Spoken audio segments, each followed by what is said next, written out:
The important point is that the captioning is done on an LED screen in front of one section of the orchestra. And it's not what we call closed captioning, it's open captioning. Anybody can see it.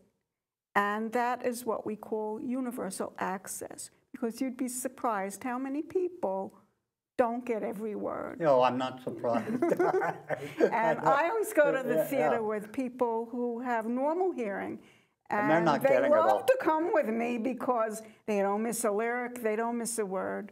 It's really, really good. Yeah. That's live theater. Okay. On the other advocacy effort is movies.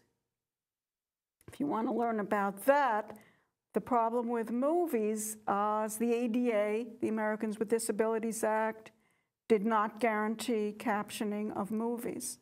They mandated assistive listening devices for movies, but not captioning, because back in 1991, when the ADA was signed and put into effect, there was no technology that could put captions on the movies other than open captioning, subtitles. And the studios at the time knew that they did not want that. It might have happened that it could have been adapted and people would have just gotten used to it on a you know, just like everything new, there's a resistance, but that didn't happen. So a technology called rear window captioning was developed that allowed the person needing the captioning to get an LED, to get a lucite panel that would catch the reflection of an LED screen at the back of the theater, and they could pick up the dialogue that way, and it would, in effect, throw the captions onto the movie screen. How widespread is the use of this now? Well, it wasn't terribly widespread because it was not mandated by the federal law. However, in New Jersey, and being a president... You got to pass to New Jersey. Yeah, New Jersey, yeah, where I got a nice small little state there. We're very proactive. Mm-hmm. We are very, we collaborate with... Well, are any of the groups taking this on? The audiologists, any of these groups taking this on to have it done nationally? This is very important. I mean, you have 20 or 30 million people in the country, at least, that are hard of hearing, who are missing all sorts of things in movies, and more so now because enunciation has deteriorated so much. Well, right now people are speaking so much more rapidly now.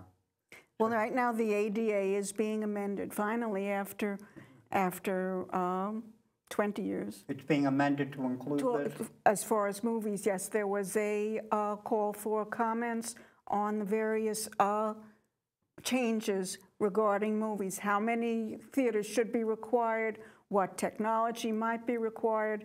That is in the works now. We're actually waiting for the final say-so.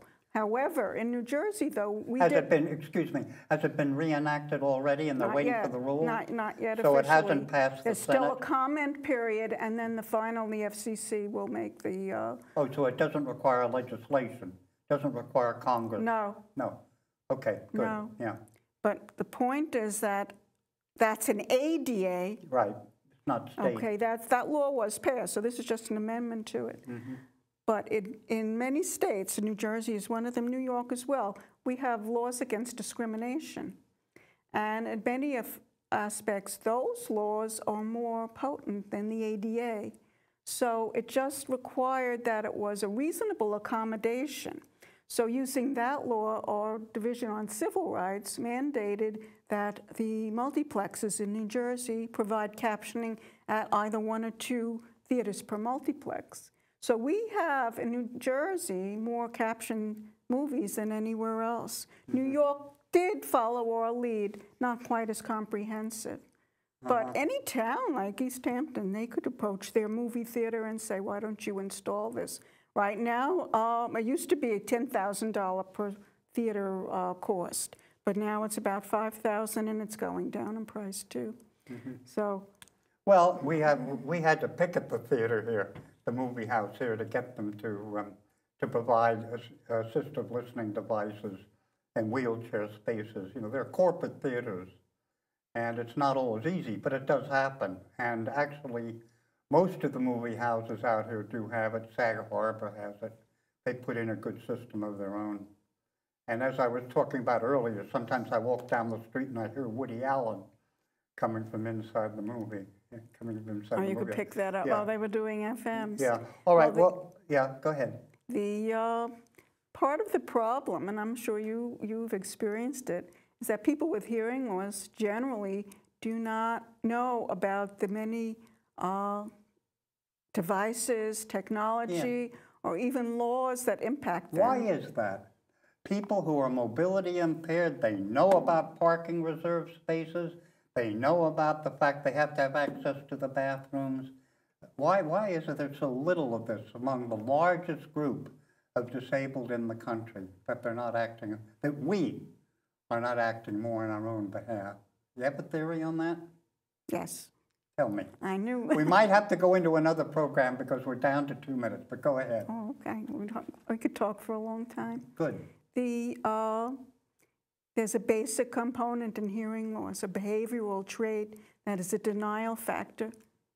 It's a denial factor. People do not really acknowledge the hearing loss and the impact it has on their lives. And they also assume that their medical doctor, that their audiologist, or their hearing aid dispenser is telling them everything they need to know.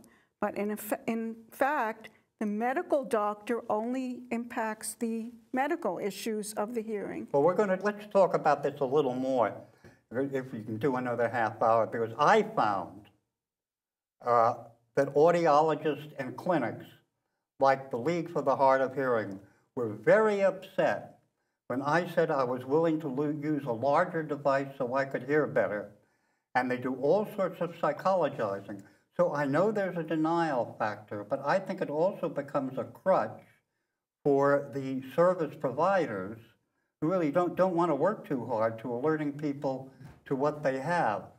And we were talking about people being in denial, people with hearing loss being in denial, and that certainly is true, but I was saying that often, in my opinion, the audiologists and professionals use the denial as a crutch, and that far more people are willing to use conspicuous equipment like mine if it will improve their hearing and then very, very much improve their lives.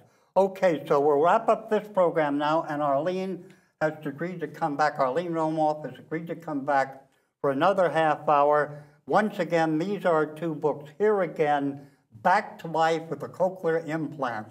How Arlene, after 25 years of serious hearing loss and actual deafness near the end, regained her hearing and her activity in life and her participation in life. And then her other book is Listening Closely, A Journey Back to Bilateral Hearing. Bilateral hearing, of course, referring to the hearing with both ears and how important that is. So Arlene, thank you very much for coming here all the way from New Jersey. It's been lovely seeing you again after 25 years. And now we're going to do another half hour. So thanks for staying to do that. Thanks, Okay, Richard. we'll It's a pleasure to be here. Right.